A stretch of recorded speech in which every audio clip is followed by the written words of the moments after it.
Bonjour tout le monde. Ça, c'est une situation qui paraît finalement très banale. Ah d'accord. Un livreur qui s'arrête sur un aménagement cyclable. Et ce que je vous propose, c'est de prendre un peu de recul sur cette situation pour voir comment réagir et quelles seraient les solutions pour éviter que ça se reproduise. Car c'est un moment qui n'est agréable pour personne. Quand je vais arriver derrière ce véhicule, la première chose que je vais faire, c'est simplement ralentir et attendre que le conducteur finisse sa manœuvre. Je vais laisser une certaine distance entre le véhicule et moi, ça c'est au cas où il recule, et j'évite de le dépasser à gauche ou à droite parce que je ne sais pas vraiment ce qu'il va faire. Par exemple, sauter sur le trottoir pour éviter le véhicule, c'est pas une solution, ça fait que déplacer le problème, et après les piétons vont penser que le problème c'est le cycliste qui est sur le trottoir, sans forcément voir le véhicule qui gêne la piste cyclable. Et une fois que le véhicule s'est immobilisé, je me suis dit que j'allais parler au chauffeur. Alors je tiens à préciser que je le fais pas à chaque fois, discuter avec les personnes. Je le fais uniquement dans certains cas précis, et seulement en suivant 4 étapes que j'appellerais le pacte. La préparation consiste à aborder respectueusement la personne, en partant du principe qu'elle ne cherche pas à me nuire. C'est un point qui est extrêmement important et ça évite d'être énervé au moment où on va commencer la communication. Et d'ailleurs, un bonjour est une bonne base pour commencer cette discussion. Bonjour. Bonjour. Ensuite, je passe à l'action en proposant tout de suite une solution à la personne, et enchaîner en lui demandant ce qui va le gêner dans la réalisation de ma demande. Quitte à vous stationner là, pourquoi vous ne mettez pas juste là, sur la voie, à cet endroit-là? Est-ce que vous décalez un petit peu? Juste vous mettre sur la voie là. Et tout de suite après, je vais expliquer les points de conflit, c'est-à-dire pourquoi je lui demandais de réaliser ça et pourquoi la situation actuelle pose un problème. Ah, le problème c'est que vous êtes sur la piste monsieur là, la piste cyclable. Qu'est-ce que vous voulez faire? Oui, vous mettez là, à cet endroit-là? Il y en a beaucoup Bah vous mettez là, il n'y a pas de problème. Regardez là, ça oblige tous les cyclistes à faire un détour. Aidez-moi, si tu veux ça, j'ai garé ici Ok. et tu m'aides. Avec plaisir, avec plaisir. Allez. Allez, mettez-vous là d'abord. Et pour pouvoir terminer l'échange correctement, il est idéal de pouvoir aider la personne à réaliser ce que vous lui demandez. C'est pour ça que la préparation est importante avant un échange, parce que si vous n'avez pas le temps, si vous n'avez pas l'envie d'aider une personne, ou si vous avez juste envie de pousser un coup de gueule, je pense que c'est pas utile d'engager une conversation. Ce sera juste une perte de temps pour tout le monde. Et donc moi, j'avais le temps, j'ai même pu aider un petit peu ce livreur à décharger, et ça m'a également permis de mieux comprendre certaines problématiques qui l'encouragent à se stationner là. Et sinon, pour revenir à l'échange, ici la personne va donc m'expliquer que c'est pas possible de se garer en dehors de l'aménagement cyclable parce qu'elle a beaucoup de colis à livrer. Je vais donc insister sur les problèmes que peut créer ce type de stationnement, sans pour autant dire que c'est interdit de stationner là, ou bien qu'il risque une amende. Je ne peux à mon niveau que sensibiliser ou proposer des solutions, mais pas ordonner. Bah oui, je suis pas un policier, ça risquerait d'ailleurs de me revenir dans les dents. La solution proposée est donc de se décaler du trottoir, suffisamment pour ne pas gêner les personnes qui circuleraient sur cette bande cyclable. Avec le véhicule qui est comme ça pose beaucoup moins de problèmes. Et aussi bien pour les cyclistes qui circulent que pour les véhicules, on voit que ça ne crée pas de congestion. Même si la place elle n'est pas indiquée et qu'elle n'est pas idéale parce qu'elle est proche d'un feu, elle cacherait les piétons et autres. Elle reste tout à fait possible cette place. Ça pose beaucoup moins de problèmes. On peut d'ailleurs voir cette solution qui a été choisie par un autre chauffeur un petit peu plus loin. Alors cette solution est loin d'être idéale, mais en l'absence de stationnement, ça reste autorisé par le code de la route. Enfin, pour revenir à notre chauffeur en début de vidéo, il aurait quand même pu faire un petit effort et se stationner ici, sur une vraie place de stationnement. Car arrêté comme il est, il pourrait être verbalisé, car son véhicule pourrait cacher la visibilité des piétons. Et après avoir échangé avec ce livreur en lui montrant que son stationnement ne gênait ni la circulation des véhicules motorisés, ni la circulation des cyclistes, je suis donc reparti en lui souhaitant une bonne journée. Bon courage pour la reste. Merci d'avoir décalé le véhicule.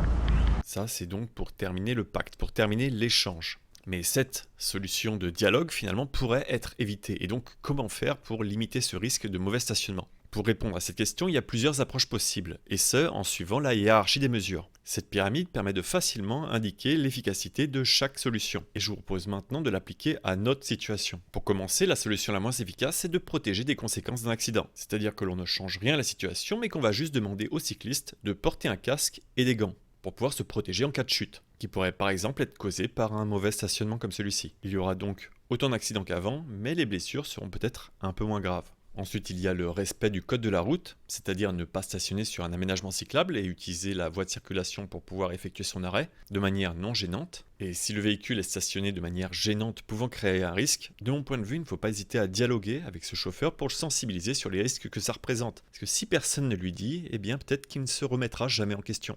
Et c'est également la même chose avec la verbalisation qui va indiquer clairement que c'est interdit de se stationner là, tout en tapant sur le portefeuille. Et des fois, ça aide à améliorer la compréhension. Mais pour que ce comportement change, il faut que ces actions soient réalisées de manière très régulière. Et malheureusement, au moindre relâchement, ces comportements reviendront. Il y a ensuite l'ingénierie qui ici pourrait être améliorée par plusieurs choses, comme par exemple améliorer l'accès du livreur au trottoir, car là on peut voir qu'il y a une petite différence entre la route et le trottoir, et s'il s'était garé sur la place de stationnement qui était faite pour lui, il y aurait eu ce petit muret qui l'aurait empêché d'accéder au trottoir. Et donc pour déplacer des charges lourdes, c'est pas très pratique. C'est d'ailleurs des problèmes qui ont été identifiés et corrigés dans les nouveaux aménagements cyclables, j'en parlais dans cette vidéo.